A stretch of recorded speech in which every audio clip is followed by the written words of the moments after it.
ଜୟ ଯୀଶୁ। ପ୍ରଭୁ ଯୀଶୁ ଖ୍ରୀଷ୍ଟଙ୍କଠାରେ ମୋର ଅତି ପ୍ରିୟ ଭାଇ ଓ ଭଉଣୀମାନେ ସମସ୍ତେ କେମିତି ଅଛନ୍ତି? ଭଲରେ ରହନ୍ତୁ। ଆପଣମାନେ ପ୍ରଥମ ଥର ପାଇଁ ଆମର ଏଇ ୟୁଟ୍ୟୁବ୍ ଚ୍ୟାନେଲ୍ ଗୋଲଗତା ଆରାଧନା ଦେଖୁଛନ୍ତି କି? ହେଲେ ବେଲ୍ ଆଇକନ୍ ପ୍ରେସ୍ କରନ୍ତୁ, ସେୟାର କରନ୍ତୁ, ଲାଇକ୍ କରନ୍ତୁ, ସବସ୍କ୍ରାଇବ୍ କରନ୍ତୁ। ଆସନ୍ତୁ ଶୁଣିବା ପ୍ରେରିତମାନଙ୍କର କାର୍ଯ୍ୟାବଳୀ ଅଧ୍ୟାୟ 6 ପଦ ସଂଖ୍ୟା 1। ସେହି ଦିନମାନଙ୍କରେ ଶିଷ୍ୟମାନଙ୍କ ସଂଖ୍ୟା ବୃଦ୍ଧି ହେବାକୁ ଲାଗିଲା। ଗ୍ରୀକ୍ ଭାଷୀ ଯିହୁଦୀମାନେ ହିବ୍ରୁ ଭାଷୀ ଯିହୁଦୀମାନଙ୍କ ବିରୁଦ୍ଧରେ ଅଭିଯୋଗ କଲେ ଯେ ଦୈନିକ ଖାଦ୍ୟ ବିତରଣରେ ସେମାନଙ୍କ ଦଳର ବିଧବାମାନଙ୍କୁ ଅବହେଳା କରାଯାଉଛି। ତେଣୁ ଦ୍ୱାଦଶ ଶିଷ୍ୟ ସମସ୍ତ ଶିଷ୍ୟଙ୍କୁ ଏକତ୍ର ଡାକି କହିଲେ, ଖାଦ୍ୟ ପରିବେଷଣ କରିବା ନିମନ୍ତେ ଈଶ୍ୱରଙ୍କ ବାକ୍ୟ ପ୍ରଚାର କାର୍ଯ୍ୟରେ ଅବହେଳା କରିବା ଆମ ପକ୍ଷେ ଉଚିତ ନୁହେଁ। ମୋର ଭାଇ ଓ ଭଉଣୀମାନେ, ଆଜି ଆମେ ଧ୍ୟାନ କରିବା ଏହି ବାକ୍ୟ ଉପରେ। ପ୍ରେରିତ ଅଧ୍ୟାୟ 6 ପଦ ସଂଖ୍ୟା 2। ଖାଦ୍ୟ ପରିବେଷଣ କରିବା ନିମନ୍ତେ ଈଶ୍ୱରଙ୍କ ବାକ୍ୟ ପ୍ରଚାର କାର୍ଯ୍ୟରେ ଅବହେଳା କରିବା ଆମ ପକ୍ଷେ ଉଚିତ ନୁହେଁ। ୟେସ୍, ଏଇଟା କେଉଁ ପରିବେଶରେ ପ୍ରେରିତମାନେ ଏହା କହିଲେ? ଧର୍ମମଣ୍ଡଳୀର ପ୍ରଥମ ଗଣ୍ଡଗୋଳ ବିଷୟ। ଧର୍ମମଣ୍ଡଳୀରେ ପ୍ରଥମ ଥର ପାଇଁ ଗଣ୍ଡଗୋଳ ହେଲା। ବିଷୟବସ୍ତୁ କ'ଣ? କୌଣସି ବିଶ୍ୱାସ ସୂତ୍ର ବିଷୟରେ? ନୋ। ଶୁଣିବା। ସେହି ଦିନମାନଙ୍କରେ ଶିଷ୍ୟମାନଙ୍କ ସଂଖ୍ୟା ବୃଦ୍ଧି ହେବାକୁ ଲାଗିଲା, ଯେଉଁମାନେ ଯୀଶୁଙ୍କୁ ତ୍ରାଣକର୍ତ୍ତା ରୂପେ ଗ୍ରହଣ କରିଛନ୍ତି। ଗ୍ରୀକ୍ ଭାଷୀ ଯିହୁଦୀମାନେ ହିବ୍ରୁ ଭାଷୀ ଯିହୁଦୀମାନଙ୍କ ବିରୁଦ୍ଧରେ, ଗ୍ରୀକ୍ ଭାଷୀ ଯିହୁଦୀମାନେ ଆଉ ହିବ୍ରୁ ଭାଷୀ ଯିହୁଦୀମାନେ ଉଭୟ ଯୀଶୁଙ୍କୁ ତ୍ରାଣକର୍ତ୍ତା ରୂପେ ଗ୍ରହଣ କରିବା ଲୋକମାନେ। ଅଭିଯୋଗ କ'ଣ? ଦୈନିକ ଖାଦ୍ୟ ବିତରଣରେ ସେମାନଙ୍କ ଦଳର ବିଧବାମାନଙ୍କୁ ଅବହେଳା କରାଯାଉଛି। ମାନେ ଖାଦ୍ୟ ବିତରଣ ବେଳେ ହିବ୍ରୁ ଭାଷୀ ଯିହୁଦୀମାନଙ୍କର ବିଧବାମାନଙ୍କୁ ଅଧିକ ଦିଆଗଲା। ମାନେ ଧର୍ମମଣ୍ଡଳୀର ପ୍ରଥମ ଗଣ୍ଡଗୋଳ ରୋଟି ପାଇ, ଖାଦ୍ୟ ପାଇ। ଆଜି ମଧ୍ୟ ଉଣାଉତିକ ଧର୍ମମଣ୍ଡଳୀରେ, ଡାଇସିସ୍ ଗୁଡ଼ିକରେ, ପାରିଶ ଗୁଡ଼ିକରେ ତାକୁ ମିଳିଲା, ମୋତେ ମିଳିନାହିଁ। এই ବିଷୟରେ ଏକା, ରୋଟି ବିଷୟରେ ଏକା, ଖାଦ୍ୟ ବିଷୟରେ ଏକା। ଅନ୍ୟ ବିଷୟ ଗୁଡ଼ିକରେ, ବିଶ୍ୱାସ ବିଷୟ ଗୁଡ଼ିକରେ ଏତେ ଗୁରୁତ୍ୱ ସାଧାରଣ ଲୋକମାନେ ଦିଅନ୍ତି ନାହିଁ। ହେଲା, ସେତେବେଳେ ପ୍ରେରିତମାନେ କହିଲେ, ତେଣୁ ଦ୍ୱାଦଶ ଶିଷ୍ୟ ସମସ୍ତ ଶିଷ୍ୟଙ୍କୁ, ମାନେ ଅନ୍ୟ ସମସ୍ତ ଏକତ୍ର କରି ଡାକି କହିଲେ, ଖାଦ୍ୟ ପରିବେଷଣ କରିବା ନିମନ୍ତେ ଈଶ୍ୱରଙ୍କ ବାକ୍ୟ ପ୍ରଚାର କାର୍ଯ୍ୟରେ ଅବହେଳା କରିବା ଆମ ପକ୍ଷେ ଉଚିତ ନୁହେଁ। ଯୀଶୁ ପ୍ରେରିତମାନଙ୍କୁ ଡାକୁଥିଲେ କ'ଣ ପାଇଁ? ବାକ୍ୟ ପ୍ରଚାର କରିବା ପାଇଁ, ଅନନ୍ତ ଜୀବନର ସେହି ସୁସମ୍ବାଦ ଅନ୍ୟ ଲୋକମାନଙ୍କୁ ଦେବା ପାଇଁ। କିନ୍ତୁ କିଏ ଜାଣେ, ପ୍ରେରିତମାନେ ସେ ବିଷୟରୁ ବାକ୍ୟ ପ୍ରଚାର କରିବା ଯେ ଲୋକମାନଙ୍କୁ ଖାଦ୍ୟ, ବସ୍ତ୍ର, ବାସଗୃହ ଏ ବିଷୟ ଗୁଡ଼ିକରେ ସେମାନଙ୍କୁ ସବୁକିଛି କରିବା ପାଇଁ ପ୍ରେରିତମାନେ ବାହାରିଲେ। ମାନେ ବାକ୍ୟ ପ୍ରଚାର କରିବା ପାଇଁ ଆହ୍ୱାନ ମିଳୁଥିବା ବ୍ୟକ୍ତିମାନେ, ବାକ୍ୟ ପ୍ରଚାର କରିବା ପାଇଁ ନିଜର ଘର ପରିବାର ସବୁ ଛାଡ଼ିଥିବା ବ୍ୟକ୍ତିମାନେ, ଏହି ବାକ୍ୟ ପ୍ରଚାର କରିବା ପାଇଁ ହିଁ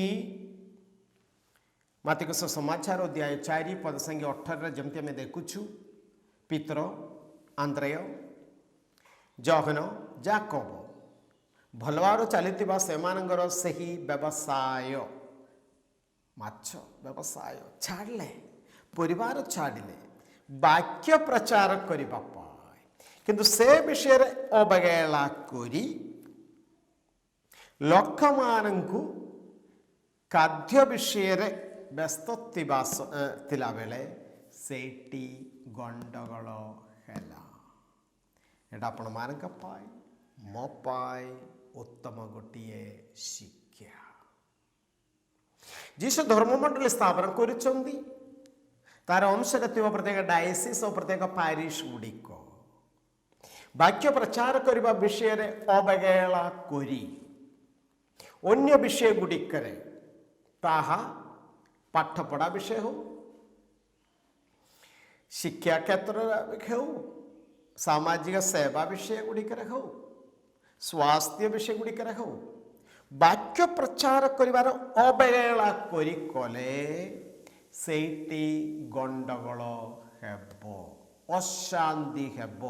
ଏହା ଆପଣମାନଙ୍କ ପାଇଁ ମୋ ପାଇଁ ଉତ୍ତମ ଗୋଟିଏ ଶିକ୍ଷା। ତେଣୁ ପ୍ରେରିତମାନେ କହିଲେ, ଖାଦ୍ୟ ପରିବେଷଣ କରିବା ନିମନ୍ତେ ଈଶ୍ୱରଙ୍କ ବାକ୍ୟ ପ୍ରଚାର କାର୍ଯ୍ୟରେ ଅବହେଳା କରିବା ଆମ ପକ୍ଷେ ଉଚିତ ନୁହେଁ।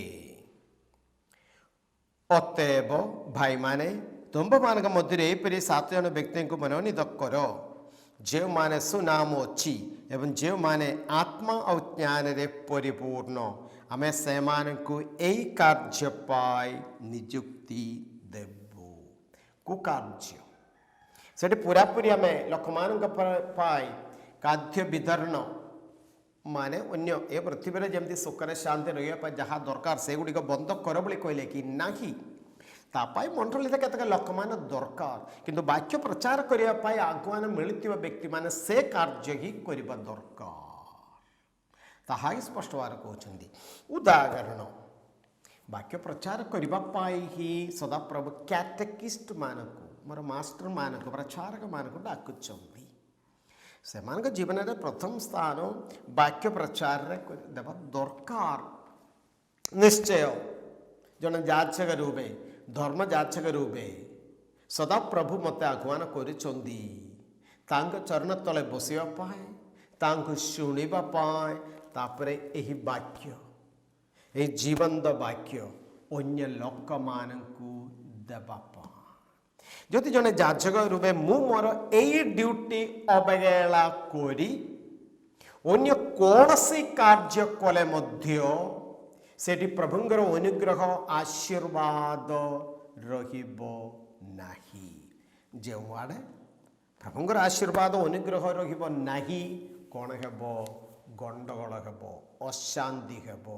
କିଏ ଜାଣେ? ଆଉ ଯଦି ଆମର ପାରିଶ ଗୁଡ଼ିକରେ, ଗାଁ ଗୁଡ଼ିକରେ ଅଶାନ୍ତିରେ ଆମେ ଅଛୁ, ଏହି କାରଣରୁ। କ'ଣ ଲୋକମାନଙ୍କୁ ଖାଦ୍ୟ ବିତରଣ କରିବା କ'ଣ ମନ୍ଦ କାମ କି? ଭଲ କାମ।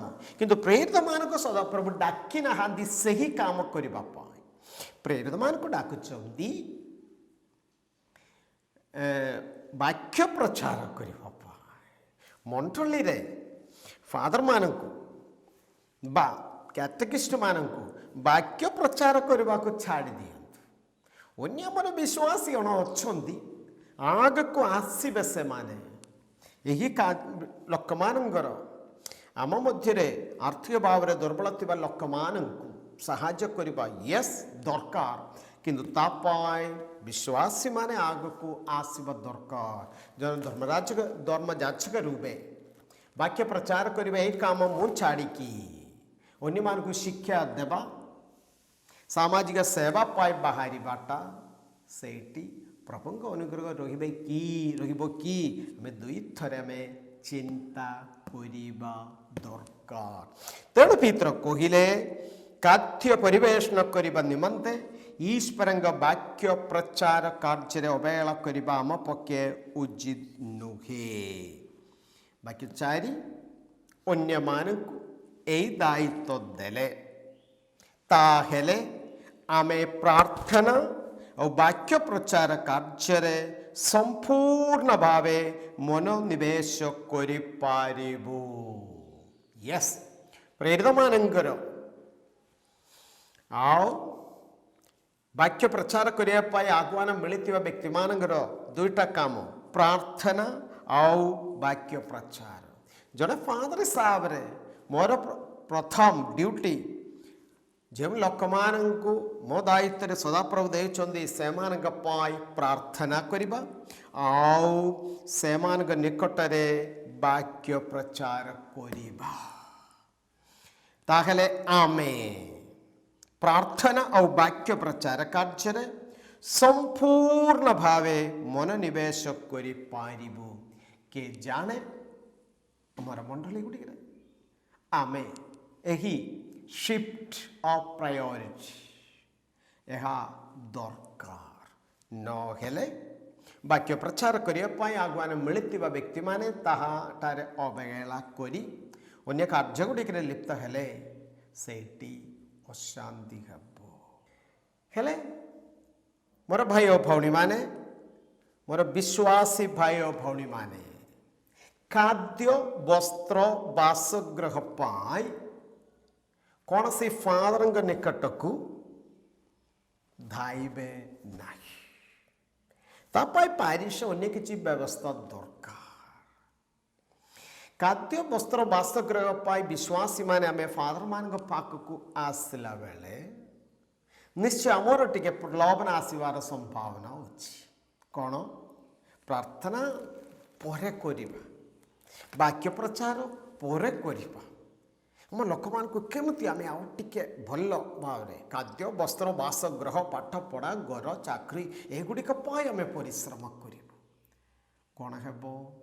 ପ୍ରାର୍ଥନାରେ ବାକ୍ୟ ପ୍ରଚାରରେ ଅବହେଳା ହେବାର ସବୁ ପ୍ରକାରର ସମ୍ଭାବନା ଅଛି।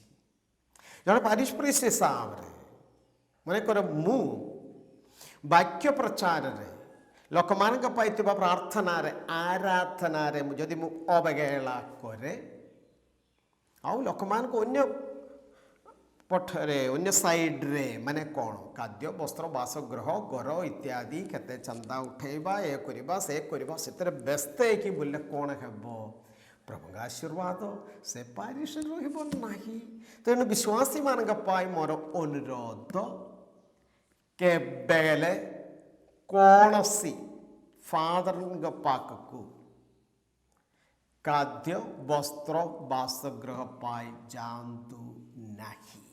ବରଂ ଯାଆନ୍ତୁ ପ୍ରାର୍ଥନା ପାଇଁ, ଆଶୀର୍ବାଦ ପାଇଁ। ଦୀର୍ଘ ବର୍ଷ ଆମର ଟ୍ରେନିଂ ତା ପାଇଁ ହିଁ। ତେଣୁ ଏହା ଆମେ ବିଶେଷ କରି ମନେ ରଖିବା ଆଉ ସ୍ପଷ୍ଟ ଭାବରେ ଫାଦରମାନଙ୍କୁ ମଧ୍ୟ କହିପାରୁଛୁ, ଫାଦର ଆପଣଙ୍କ ଡ୍ୟୁଟି ହେଉଛି ପ୍ରାର୍ଥନା କରିବା, ଆପଣଙ୍କ ଡ୍ୟୁଟି ହେଉଛି ବାକ୍ୟ ପ୍ରଚାର କରିବା, ଅନ୍ୟ ସବୁ ବିଷୟ ଗୁଡ଼ିକ ଆମେ ବୁଝିବୁ।